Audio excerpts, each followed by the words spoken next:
अपने पिता ब्रह्मा काल की खोज करने के लिए भगवान ब्रह्मा का प्रयत्न। तब दुर्गा ने ब्रह्मा जी से कहा कि अलख निरंजन तुम्हारा पिता है, परंतु वह तुम्हें दर्शन नहीं देगा। ब्रह्मा ने कहा कि मैं दर्शन करके ही लौटूंगा। माता ने पूछा कि यदि तुझे दर्शन नहीं हुए तो क्या करेगा?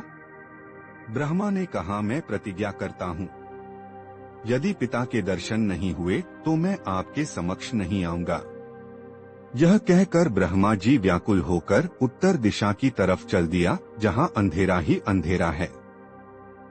वहां ब्रह्मा ने 4 युग तक ध्यान लगाया, परंतु कुछ भी प्राप्ति नहीं हुई। काल ने आकाशवाणी की कि दुर्गा सृष्टि रचना क्यों नहीं की? भवानी ने कहा कि आपका ज्येष्ठ पुत्र ब्रह्मा जिद करके आपकी तलाश में गया है।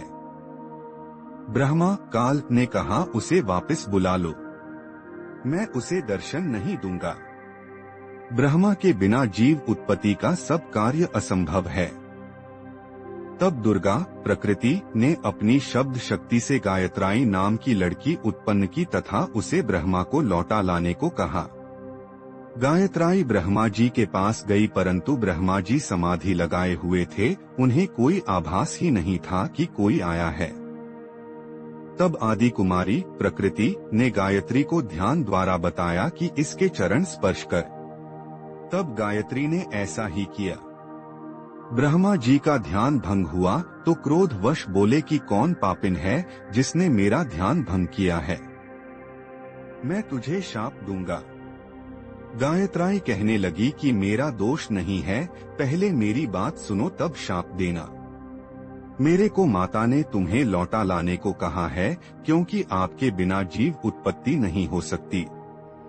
ब्रह्मा ने कहा कि मैं कैसे जाऊं? पिताजी के दर्शन हुए नहीं, ऐसे जाऊं तो मेरा उपहास होगा। यदि आप माताजी के समक्ष यह कह दें कि ब्रह्मा ने पिता ज्योति निरंजन के दर्शन हुए हैं, मैंने अपनी आंखों से देखा है, तो मैं आपके साथ चलूं। तब गायत्री ने कहा कि आप मेरे साथ संभोग सेक्स करोगे तो मैं आपकी झूठी साक्षी गवाही भरूंगी। तब ब्रह्मा ने सोचा कि पिता के दर्शन हुए नहीं, वैसे जाऊं तो माता के सामने शर्म लगेगी और चारा नहीं दिखाई दिया।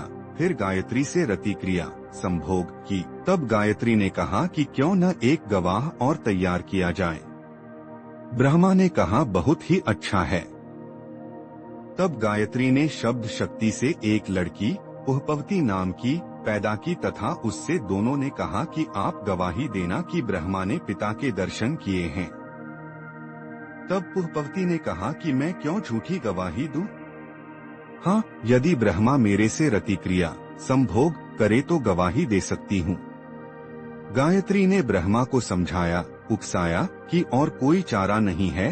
तब ब्रह्मा ने पुष्पवती से संभोग किया तो तीनों मिलकर आदि माया प्रकृति के पास आए। दोनों देवियों ने उपरोक्त शर्त इसलिए रखी थी कि यदि ब्रह्मा माता के सामने हमारी झूठी गवाही को बता देगा तो माता हमें शाप दे देगी, इसलिए उसे भी दोषी बना लिया। तब माता ने ब्रह्मा से पूछा, क्या तुझे तेरे पिता के दर्शन हुए? ब्रह्मा ने कहा, हाँ मुझे पिता के दर्शन हुए हैं। दुर्गा ने कहा, साक्षी बता। तब ब्रह्मा ने कहा, इन दोनों के समक्ष साक्षात्कार हुआ है। देवी ने उन दोनों लड़कियों से पूछा, क्या तुम्हारे सामने ब्रह्मा का साक्षात्कार हुआ है? तब दानों ने कहा कि हाँ, हमने अपनी आंखों से देखा है। फिर भवानी प्रकृति को संशय हुआ कि मुझे तो ब्रह्मा ने कहा था कि मैं किसी को दर्शन नहीं दूंगा, परंतु ये कहते हैं कि दर्शन हुए हैं। तब अष्टंगी ने ध्यान लगाया और काल ज्योति निरंजन से पूछा कि यह क्या कहानी है। ज्योति निरंजन जी ने कहा कि ये तीनों झूठ बोल रहे हैं। तब माता ने कहा, तुम झूठ बोल रहे हो। आकाशवाणी हुई है कि इन्हें कोई दर्शन नहीं हुए। यह बात सुनकर ब्रह्मा ने कहा कि माता जी, मैं सौगंध खाकर पिता की तलाश करने गया था, परंतु पिता ब्रह्मा के दर्शन हुए नहीं। आपके पास आने में शर्म लग रही थी, इसलिए हमने झूठ बोल दिया। तब माता दुर्गा ने कहा कि अब मैं तुम्हें शाप देती हूँ, ब्रह्मा को शाप, तेरी पूजा जग में नहीं होगी। आगे तेरे वंशज होंगे, वे बहुत पाखंड करेंगे, झूठी बात बनाकर जग को ठगेंगे। ऊपर से तो कर्म कांड करते दिखाई देंगे, अंदर से विकार करेंगे। कथा पुराणों को पढ़कर सुनाया करेंगे, स्वयं को ज्ञान नहीं होगा कि सद्ग्रंथों में वास्तविकता क्या है।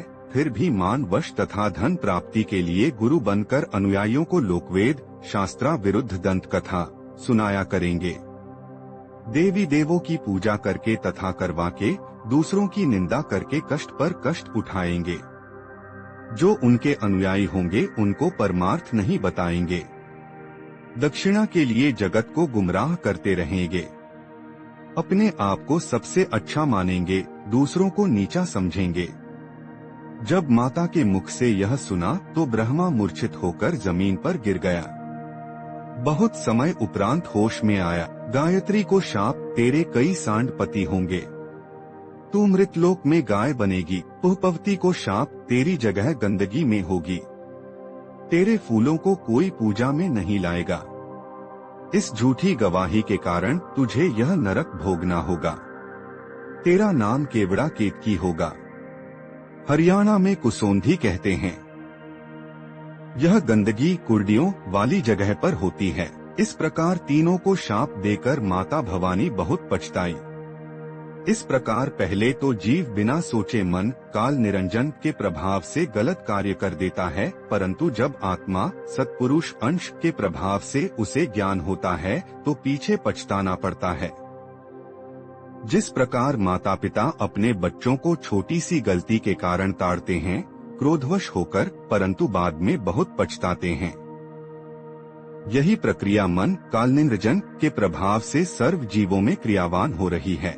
हाँ, यहाँ एक बात विशेष है कि निरंजन कालब्रह्म ने भी अपना कानून बना रखा है कि यदि कोई जीव किसी दुर्बल जीव को सताएगा तो उसे उसका बदला देना पड़ेगा।